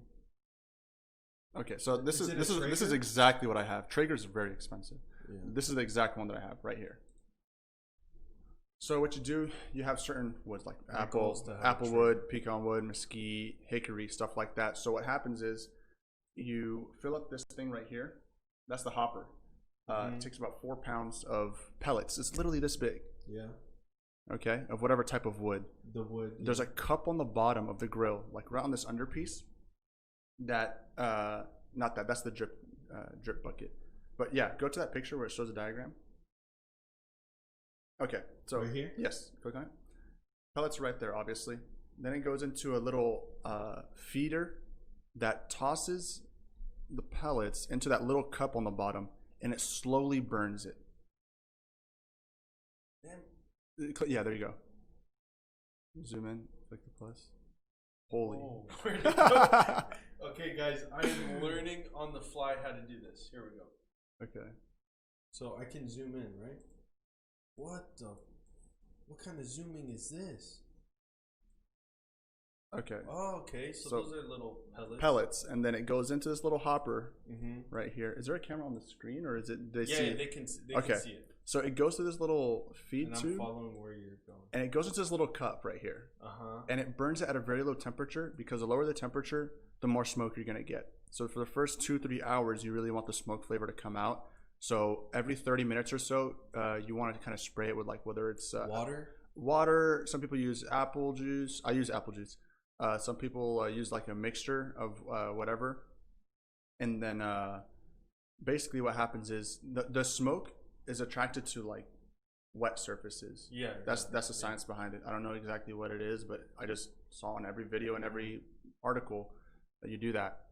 And then you do that little low temperature for the first 2 hours, 2-3 hours, and then you bump up the temperature, and then you just kind of let it cook right out for the next 6 hours or so. You can wrap it in foil, leave it open, put the fat up, put the fat down. Like it's all up to you. Or you can wrap it up in like butcher paper. Butcher paper works the best because it keeps the heat in, but it also lets some of the steam out. Whereas if you use foil, you're just steaming the hell out of your brisket, and now like it's all wet and so moist.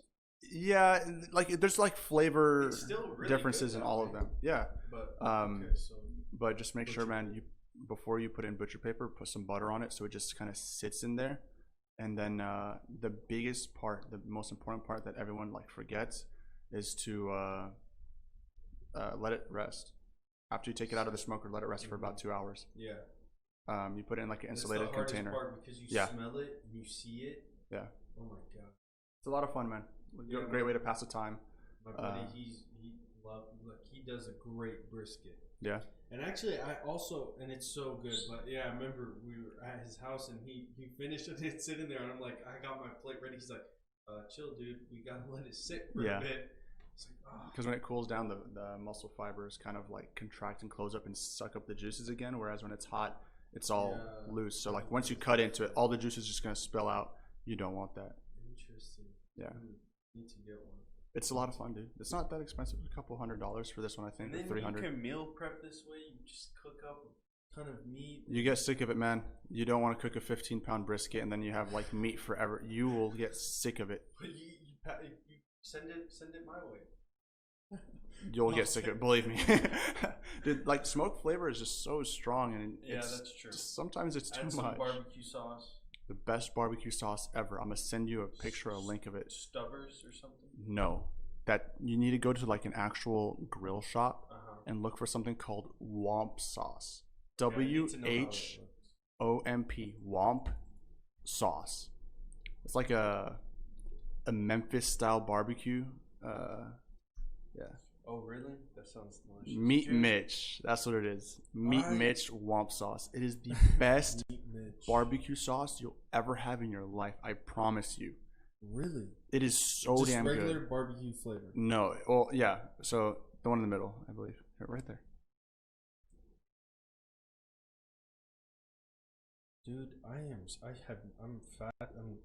This sauce kind of will change your life. Intermittent fasting. Oh my god, that looks so good. Just put it in like a pan, like a little saucepan. Heat it up on the stove before you put it on. Really? Yeah. Heat it too. Yeah. Dang. Man, you do it right, sir. Hell yeah. My mom's Mexican, man. She grew up on this stuff. I mean, she's from Texas, my mom. Born and raised in Texas. And She was born here? Yeah. Oh, Yeah, born and raised in San Diego, Texas. Doesn't exist anymore. Ghost town. No way. Yeah, dude. They went and visited their hometown a while back, and like her childhood house is like literally, you know, Courage the Cowardly Dog. That's what it looks like. That like It's just like a rundown house. It's there. empty. It's there. But The whole city. No, what? East Texas? West Texas? South Texas. South? Yeah, I believe. That's Yeah. crazy. That's like my dad's hometown in Palestine. I think all of our dad's houses in Palestine. It's terrible. Yeah. Hey, what do you? I hate to change the topic into something super depressing. What do you think about all this stuff that's going on? The crazy year 2020 that we're having. Remember when it was December and everyone was looking forward to 2020, saying, I swear, if you look at my chat, the best days are going to be in 2020.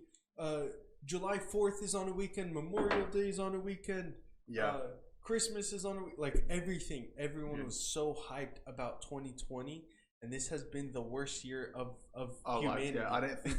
Honestly, I didn't think any of this, like, not one single event I thought would happen in my lifetime. I thought my kids would have to deal with it, and I was okay with that. But Right? oh It my just god, seems so out there that something like this would happen. it's like we're in a Something movie. something you It's see. crazy. I don't know how to take it, man. It's just like one thing after another. We can't catch a break, and I think we're probably in the most important part in like history right today, right now. The whole police brutality and Black Lives Matter and stuff like that. Like this is going to be like the biggest turning point in all of It's the going to be a history. moment that we look back at, just like how we look back at MLK times and Malcolm X. Like, how do we even allow it? Like, how is this even a thing? But I mean, I don't want to say it's about time, but like this should have happened years ago. Like that, we shouldn't be dealing with stuff like this. Like when it first became like in the 60s, when the civil rights movement was going. To be fair, I don't know much about history. I don't know honestly. much about history. Like, I don't know if we like. This is like we're not credible. Like, you know how we're there's not, bro science? There's also bro history, and this is definitely bro history. Is there anything past bro history that's like dumb bro history? Like that's what. Okay. That's what like bro science. It's like we're just talking off the dome. We're idiots thinking we know what we're talking about. To be fair, I want a disclaimer. I have never been racially profiled in my life. No, yes you have. I have not. I mean, like, what? Maybe except soccer days when we were kids. Oh yeah, no, yeah. When we were kids, yeah, okay. No, we were bullied as kids on like against these soccer teams, but like they knew we were obviously Muslim. No. There but was like, even like I'm not trying to I'm not trying to be racist or anything, but like or pinpoint a certain race. I remember Mexicans calling us terrorists. Go back to your country. I remember being told that. I remember that one. I mean, it is what it is. It's a soccer game. Yeah, like we didn't really care much. I'm like, what? Yeah, no, but like we're American. I'm sure they're American too, but it's like, okay, we're both from different countries, and why are you telling me that? But that's nothing compared to what they're going through. Like that's like it's laughable. Like the fact that we're laughing about it says a lot, you know. But what was I gonna say? Yeah, like I've never been racially profiled except for like at a taco shop where they called me like "Güerito," your order's ready, a white boy. So like, it was funny, dude. I laughed and like I stood up and I'm like, "Güerito," and the whole kitchen was like, oh, like this guy understood. And I mean, I was laughing too. My mom's name is Maria. Yeah, exactly. But like that's just about as like racially profiled as I've ever gotten, and like I'm. Alhamdulillah, like I've never experienced it, but like it's just sad, and we should use that blessing to give a voice. And I mean, I have this tiny little podcast, but like last week I had Carmel.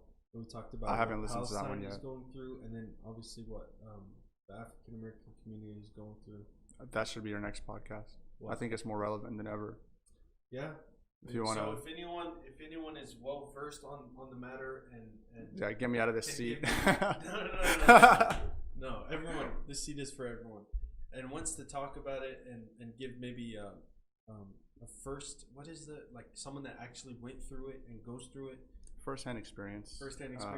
I mean, I had James Ramsey on here, and I follow him on Instagram, and he's talking about it, and he put a awesome post. He put like a picture of him when he was in high school. He's wearing a big old baggy white shirt, hat turned to the side, baggy jeans, and he's like, "What do you see? What do you see when you look at this picture? Do you see someone that graduated college, someone with a math and science certificate, stuff like that?" I mean, I don't know it on top of my head exactly what it said, but it was that was where it was going. Yeah. Like, what do you see? Do you see someone that is a teacher, that is a coach, that helps people for a living? Like, or do you see someone, a gangster, a ghetto, someone from the ghetto that you're racially profiling, that you're... I don't think I follow him on Instagram because I obviously didn't see. So he put that, and it went around, and so maybe I'll ask him to come back on and talk about it. Sure. But yeah, I would love to get someone to talk on it. Man. I mean, it's devastating what is happening right now, but it's definitely necessary. For sure. I mean, dude, in my group chat earlier in the year, we were all like, 2020 is our year. We were getting jobs, stuff like that. Like, Deke's becoming a doctor. I'm moving forward. Like, my homegirls are getting jobs too. You know, everyone's graduated. Everyone, like, us, we're good. We're excited. Yeah. And then coronavirus, then people getting laid off, and this and that. Yeah, everything's on pause, and it's just crazy. But I think we needed this kind of break.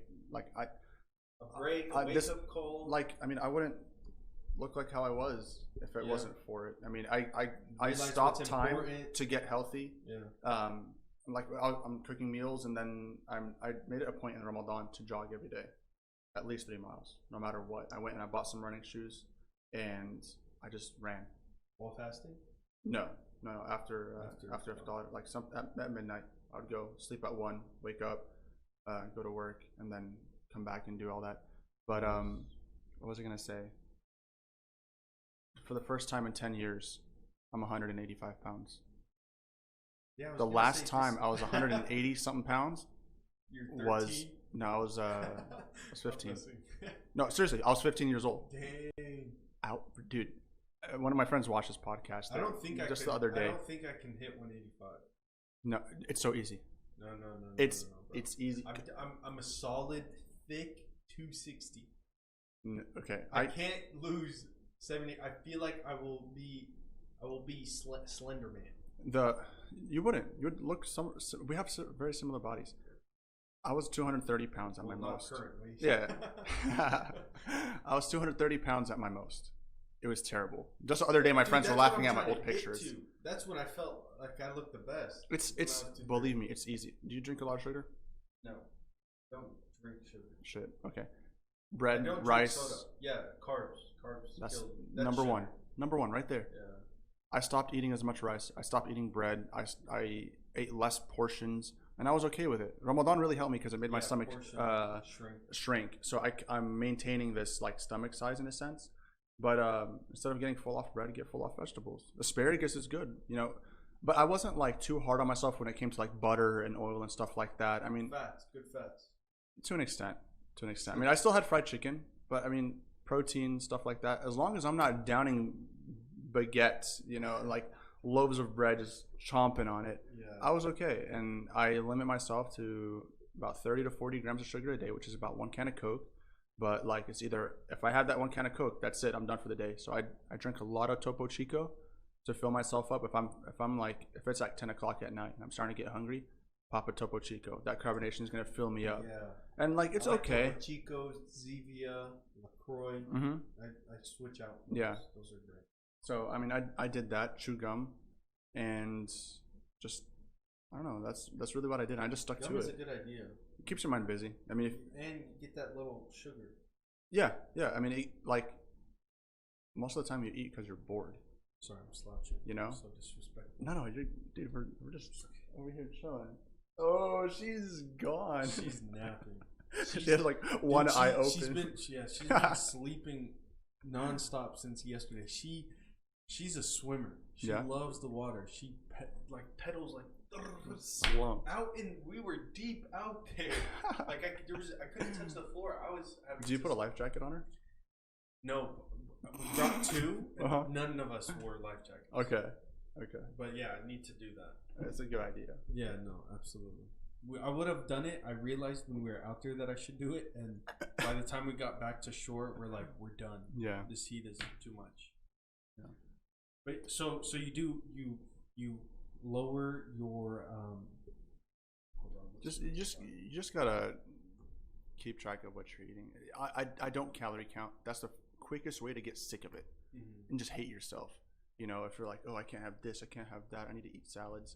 Well, these salads, I've had salads that were like 800,000 calories with the freaking dressing. You know what I mean? Dude, the ones from Chick-fil-A, they have like 600 calories, like 1,000 calories. No joke. The other day, I was like, I want something light to eat. Oh, let me get a salad. Like I was getting food for my wife. I was like, let me just get a salad. And I'm on the app because I'm gonna do mobile order, and it tells you right there what the calories is. And I'm like, wait, what? 850 calories in a salad? That's ridiculous. Just get a number 2. I literally got just a chicken sandwich. It's like 3. It's half the amount of calories, and it's so much more enjoyable. Yeah. And so I did that. And like I said, dude, it's just really protein. Just eat a lot of protein. Yeah. Get your vegetables in. It's okay to have French fries once in a while. Like as long as there's a caloric deficit, that's all it is. You know. You know what my problem is? Like I not necessarily have been I eat worse than I did before, but I used to play a lot of basketball, and that allowed me, like I would have a crazy amount of hunger. That allowed me to eat. I could eat whatever I wanted. I would play basketball for 3 hours a day, and so anything that I was losing weight still, and I would play basketball, go get Wendy's, play basketball, eat whatever. Eat snacks. I would go to the gas station, get chips. That gets you right there. That gets you. Yeah, adds up. But before, when I was doing that while I was playing a lot of basketball, and I haven't gotten to play basketball. So depressing. I feel like a part of me is missing. Yeah. Did you play soccer anymore or no? Not often. Not often. Well, I was playing once a week indoor. Okay, I remember that. I think you mentioned that a long time ago. Out in Carrollton. Yes, Carrollton. Okay. Yeah. Warehouse is just down the street from there. Really? Yeah, Crosby. It's literally, it's looks like it's a warehouse. Yeah, it's. There's a bunch of other businesses that are warehouses. It's off Crosby Road. Crosby. We're off Crosby. We're at the end of Crosby, so it's just like 35. Yeah. Is that 35 or 30? It's 35. 35. Yeah. We're closer towards where it gets off of like Luna and George Bush. Gotcha. That's where we're at. Yeah, I think they're starting to get back to it. I plan on playing again. We would just play Wednesday nights. Yeah, I remember it was like a little bit later, and you invited me get back home. I mean, but it'll be close to you. You live in Addison. Yeah, now I do. I do. That wouldn't be a far drive. No, we should do that. Let me know. I'm always game. Once it gets back, but I heard at Lifetime you can't. Like I think they took off the boards. They took off the hoops. They have one on each side. It makes sense. And then no contact. Man, I don't know. Like I don't get this whole coronavirus thing right now. Like in the beginning, I was worried about it. Now I'm over it. People are gonna kill me. My family's gonna kill me because I say this stuff. I don't wear a mask anymore when I go to the store. Like I only wear it at Walmart, and I think we all get why. That's so funny.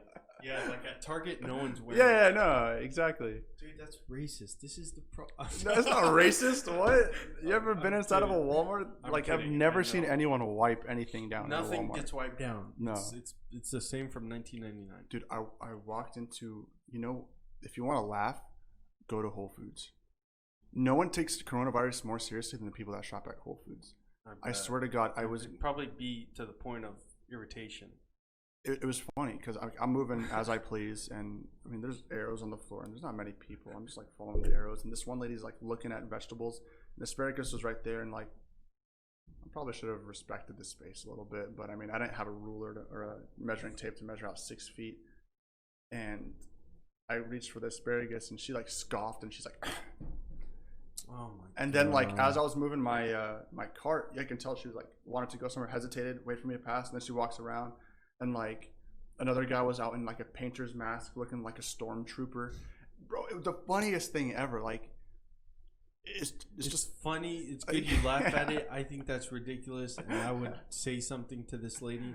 Be like, I didn't care, honestly. I was just there to get some fruit. I feel like a lot of people. Okay, so we're dealing with a pandemic and a bunch of racism, right? I feel like people are using this pandemic to.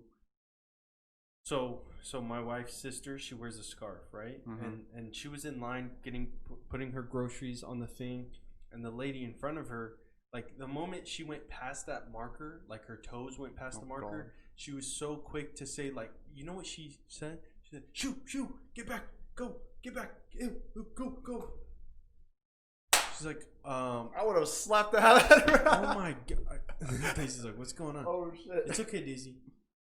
And yeah, and like hearing that, I'm like, that lady is racist before this whole thing. Yeah. She's using the whole pandemic and social distancing thing a way to express this and enforce her racism or prejudiceness towards her. Dude, And I was like, man, people are funny. need to. The other day, I walked out of the store. I wasn't wearing a mask. Like and I have my reasonings. Just like the why someone wants to wear a mask, I have a reason why I don't want to wear a mask. I want my immune system to build. I want to touch things and build my immunity. You're gonna drive a lot of people crazy with that one right there. It is what it is. I mean, I'm not out there just touching everything, but I'm going and doing my normal thing, and then I'll wash my hands. I still wash my hands, but I'm not like this crazy lunatic. In the beginning, I was, and I took it super seriously. And I would come home and I would shower as soon as I got home, and I would put my clothes in the washer. But over time, I'm everything that I'm hearing. It's like I have my rights, and I don't want to wear it. I walk out and the guy was like, "Put on your mask," and he couldn't even look at me while saying it. He's walking in the store, I'm walking out, and I'm like, "Mind your own business." Like, why do you have to enforce what you believe on me? Well, it might be company policy. No, but it's not. These are all CDC suggestions or whatever. You got to play it safe, man. That's as I know. simple At as the end it of the is. day, I mean, someone could just pull out a gun and be. They're psychos. yeah. They could go crazy and do something crazy. Like I'd wear a mask when I'm at like supermarkets, stuff like that. It just depends on where I'm at. Of course, like I'm not gonna be wearing it in my car. Or like if I'm jogging, like if you are jogging with a mask on, you have lungs of steel. I applaud you. I know. Like, you're doing it to like build your cardio, I get it. What, the hospital masks build your cardio? Yeah, hell no. Like that's bullshit. You're just breathing your own carbon. Okay, what about this? They're saying that those masks aren't even helping anything. Aren't even helping prevent anything. That if you were to wear the mask, you need to have a mask. The only ones that do actually work are the N95. So I think at that point it's more of a like I think the hysteria is more dangerous than the actual like with people if they're not wearing the mask. Like if it makes you feel better, wear the mask. Otherwise, people wouldn't know how to function like actual human beings. Like everything's just going to be in total chaos. You know, I guess in a sense, like for example, I think it's better to wear the mask. If you are sick, wear that damn mask. Because if you're coughing, absolutely. Like well, stuff if like you're that. sick, don't go out to a store. Exactly. I mean, it's simple. It's almost common sense. Like what to do in a time like this. You'd be amazed how many people lack common sense. It is absolutely sickening how dumb some people are. Yeah. And you know, like I said, depending on where I'm at, I'll wear the mask. If there's a lot of people, it's not because like I'm scared of giving it to other people. It's because I know someone stupid is out there, you know? Yeah. So like if it's not gonna be forever. I mean, of course I sanitize my living space, stuff like that, relatively often. But I'm not like I still go out to fast food joints and restaurants. I mean, if anyone is taking it seriously, I would hope that it's them, because imagine the lawsuit and the publicity that you would get if someone got coronavirus eating at your restaurant. You know what I mean? For real. Yeah. So, I mean, well, you would have to shut down, and people would lose their trust and not want to. At some point, I started losing my mind. Like being alone for so long, and like just not seeing anyone, it just kind of gets to you. Yeah, absolutely. Honestly, and it's almost like you're in jail. I was doing good for a while, and then you know, I was like, guys, like to Deke and Dean, I'm like, guys, Sick of it. I'm sick of it. Can we just go eat like Taco Bell or something? Like, can we just do something, please? And I guess that was the start of it. Yeah. And I've first, definitely gotten more relaxed. it started with Andy's custard. That is my saw you. absolute weakness. I am a sucker. I will Is that a lot of sugar? frozen custard. Yeah. Yeah. Sugar? Yeah, it's all sugar. Bro. What is custard? Dude, it's basically the soft serve. It's like it's ice cream, and it might just be more unhealthy than. Okay, when we were standing outside, I was like, "Holy shit! How good would Andy's frozen custard be right now?" I feel like for you, it's Andy's custard. For me, it's Bahama Bucks. It used to be Bahama Bucks for me. With some Bahama Rama Mama. Yep. At the bottom, gotta add some ice cream to it, some strawberry Pina daiquiri. colada. Oh, you do the strawberry daiquiri? Oh my god. I do pina it's colada, so and I good. think it was Tiger's Blood. Oh, I think I do pina colada. Yeah, I do. It's white, right? Yeah. I do pina colada and strawberry daiquiri. Best combination ever with vanilla ice cream. Mix at the bottom. it all around and Oh my like, God. man, good times where we used to go to school next to a Bahama Bucks. And Yeah, the stuff one on like that. Campbell. when we were at UTD, the one Yeah. on Campbell, and then at BHA, we'd go to the one over by Firewheel. Yeah. We didn't go there often, but we would find our way. It was over more there. like after soccer. That was. Yes. Yeah, like Man. dude, when you're burning up, ice cream sounds amazing. And that was also when I was 200. Surprisingly enough, I was 230 pounds playing soccer at BHA. Like, how does that work out? Like, I was playing every weekend, and I'm still like fat as hell. God, Yeah, I don't- it's, like- it's tough being this big. dude, I saw need pictures. to really do something I about saw it. pictures of myself a few days ago, and so did my friends. Obviously, they laughed. I mean, I laughed too. It's funny. Like, it's just like being able to laugh at yourself is definitely it's good. It's healthy, Yeah, yeah. you know. But Don't take everything so seriously, yeah, guys. yeah, exactly. Why so serious? And I just wonder, like, how did I let myself get to that point? And You enjoyed your food, What? just like I enjoy my food right now. yeah, like that's really what it was. And like, I just didn't know what limits were. I was just like, I'll diet another day. Diet starts Monday. It's just ice cream today. Then I go to the same place tomorrow, and then I forgot what the turning point was. I can't. You almost remember. get sick of it, right? I'm like so close to my turning point. Dean got engaged, and I went to his house to ask for the hand, and I was in the pictures, and it was the ugliest picture of me I've ever seen, bro. I had No like way. the chin. Chunky. I was chunky. chunky. I'm talking about like you can see the seams in my pants like splitting. My jacket could not button up. I was like That's this so only because the funny. jacket wouldn't fit. And I looked at it and I was like, no way I will ever look like this ever again. And I did it.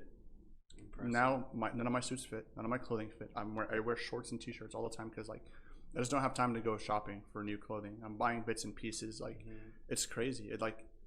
It's a good problem to have, but Yes, it I gets know what you're expensive talking- and yeah. it's just tiring. But like Especially if you fluctuate a lot. right now, But you're I'm not avoiding fluctuating much. I was a couple months ago before Ramadan. I was like 190, 195, going back and forth. Now I'm 185, and it's been pretty steady. Trying to like stay there and just kind of replace the fat with more muscle. I'm getting used to it, the whole adjustment. I've never had to like do this Worry before. about this? Yeah. That's So like it's a good feeling but weird at the same time because I'll be damned if I go over 190 again. I can't do it. Really? I cannot. That's your max, 190. Right now it is. But I feel like I'm gonna end up going above it and just like fuck. You gotta live a little. That's what I tell myself. I've done my living. Well, I'll tell you this: when you get married, you're gonna live again. Oh man, that's why I need to gain as much muscle as possible because like it's Yeah. you know it's easier to lose weight when when you you get married. Which ladies? But when that does happen, you like make sure to exercise because you're gonna be going to a lot of restaurants. You're gonna be relaxing. You're gonna be at home more. Yeah. So the gym has to be a part of my routine. Yeah. I kept it apart and I was doing good, and then at some point I was just like, I want to be happy. I'm gonna stay home. I don't want to go to the gym. Let's go to this restaurant instead. Yeah. Let's get a full course meal, some appetizers. Dude, that Texas de Brazil lunch on Sundays, hits different. Like what is it? It's a free dessert. Really? The buffet, or like dessert included, and then like. Well, we're going at 5. Okay, that's past lunchtime. Past lunch? Yeah, I believe Does so. that not fall under it? No, there's like this lunch special, man. I hope that it's like. not free dessert. No, it's lunch. There was a time where me and the guys were going at lunch. It was like I think drink included maybe, the dinner, but of course there's no filet mignon. It's just like the good stuff like picanha and then the flank steak. Because it's lunch, not dinner. Yeah, and then dessert included, and oh my god, it was fantastic. I just need. I get greens just as decoration on my plate. Yeah. And then I get the rice with the potato au gratin. Yeah. However you say it. I have no idea, but like That just cheesy sauce, potatoes. Cheesy potatoes, it's the best. And I try to avoid the potatoes because I'm already doing rice, so I just have that cheese as a nice flavor with the rice. You get the mushrooms. They have mushrooms? Are you serious? Cold or warm? No, it's like a sautéed mushroom type deal. It's in that same line with the rice and the. I'm gonna get it, but right now we went not too long ago. But right now you go sit down and then there's a checklist. And you say, this is what I want off of the, like, you don't get up. You usually when you go there, you sit down. Yeah. They give you your plates and then you go to the cold line. Yeah, you go to the cold line and get your rice and potato au gratin.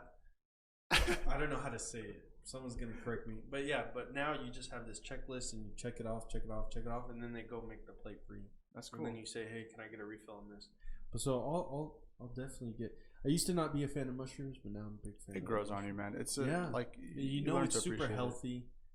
I think I think it can be unhealthy with what type of sauce is in it. I mean, that thing has a lot of sodium. There's a lot of salt in that. Yeah. But there's some mushrooms that are more intense than others. You know, but it's just something you got like acquired taste in my opinion. Like I never used to eat eggplant. I didn't eat eggplant because the name. I'm like eggplant, like that sounds disgusting. Like purple. Well, and how they look. Yeah, they're weird. But then I gotta have like a small appreciation for like baba ganoush, and I'm like, oh, it's not bad. And then I started eating roasted eggplant, and then like I just grew up. My palate, like my flavor palate, just kind of expanded. So. All right, buds. We're almost at 2 hours, dude. What? And I swear I could continue for another 2 hours. Voila. But I gotta go get do a few things, and then we're going to dinner. No problem at all, dude. This was so much fun. We need to do this more frequently. For sure. This was. I feel like I could have me and you could have a podcast, just us two. We've never been afraid of the camera. You remember the what do you call it? The VH. My God! VHA 360. VHA 360. You need to get a clip of that, and you need to put it on the podcast, guys. We've never been afraid of the camera. VHA. If this doesn't tell you that we go way back, I don't know what will. Oh my God. Oh my God. Episode 3 right there. Episode 3. YouTube. Okay, guys. Y'all gotta see this. Oh my God. This is it.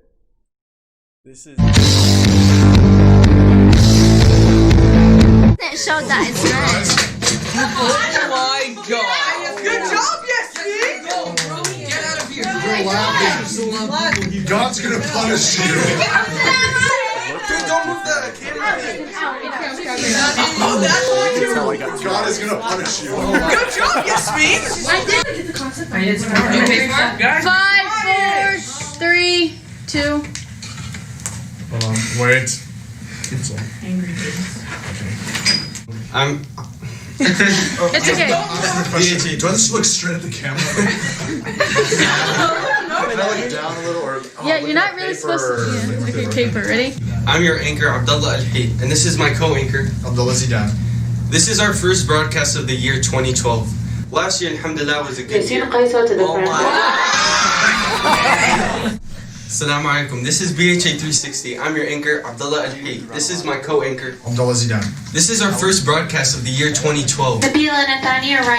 Alhamdulillah, last year was a good year, and inshallah, this year will be even better. Let's take a look at some of the students' New Year's resolution. Okay, here's the Shall I call construction paper? I'm your anchor, Abdullah This is my co-anchor, Abdullah Zidan. This is our first broadcast of the year 2012. Last year was a really good year, but inshallah, let's all make this year an even better year. I don't know. overexcited. Let's go. Now let's take a look at some of the students' New Year's resolution. Here's Zidan with the report. What? You didn't say that. Hey, this is my co-anchor. So, by the way, what's your New Year's resolution? My New Year's resolution is to get the best grades I can possibly get. Good luck with that. Thanks. Last week. Best grades I could possibly get. You can tell I was like just struggling. That is so funny. Guys, 800 views. Bradley Cooper. so you just got to Bradley Cooper. Yeah. Co-wrote, produced, the OG. We were meant for this. Bro, let's talk off air. Man, that is so funny. I'm so glad you brought that up. Are we still on air? Yeah, we're still Okay, on. I got you. Guys, Guys, this was Abdullah Zidan part 1. I will be back. Yeah, and I put your Instagram there so people can follow you. Abdullah Zidan. I'm on private, but I'll accept. Why am I on private? Add me on Twitter, guys. Oh, your Twitter? At Okay. Abdullah Zidan. Is that public?